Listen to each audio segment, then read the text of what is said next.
Hi, my name is Mackenzie Kilbride, and this lesson is about anatomy of the heart and the path of blood flow through the heart. So let's talk a little bit about the heart.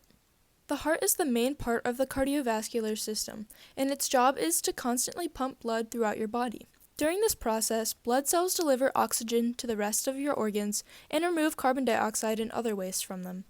All of this plays a huge role in keeping you alive, and while it may seem like the heart is just one lump of muscle and tissue, there are actually many intricate parts within it that each have their own job in performing the heart's duties.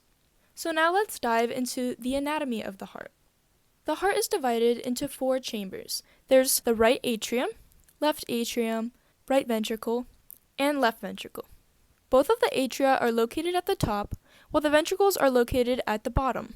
Each time your heart beats, these chambers fill up with blood and then pump it out to the rest of your body. Now let's look at the valves. There are also 4 valves. The valves sit between each chamber to control the flow of blood between each part. On the right side, you can find the tricuspid and pulmonary semilunar valve. And on the left side, you can find the bicuspid and aortic semilunar valve. Other major parts of the heart include veins and arteries. The arteries take blood away from your heart, and the veins bring blood back to the heart. The main arteries are the aorta and the pulmonary arteries. And the main veins are the superior and inferior vena cava and the pulmonary veins. So now that we know a lot about the anatomy of the heart, let's focus more on the blood pathway. As blood enters the heart, it travels through the superior and inferior vena cava. Then it enters the right atrium. After the right atria, it travels through the tricuspid valve and enters into the right ventricle. Then after the right ventricle, it passes through the pulmonary semilunar valve, and then it goes through the pulmonary arteries, which then bring it to the lungs.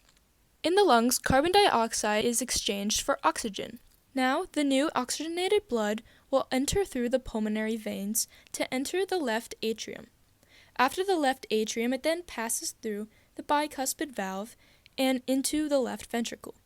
After the left ventricle, it passes through the aortic semilunar valve and then goes through the aorta and travels to the rest of the body. Now your blood can deliver oxygen to all of the organs to keep them happy and healthy. And once each organ uses the oxygen, the blood cells become deoxygenated, and the whole cycle repeats over and over again. This is the process that occurs during every heartbeat, and it is because of this intricate system that we are alive and healthy every day. Thank you for watching this video, and I hope you got to learn a lot about the beautiful system of the heart.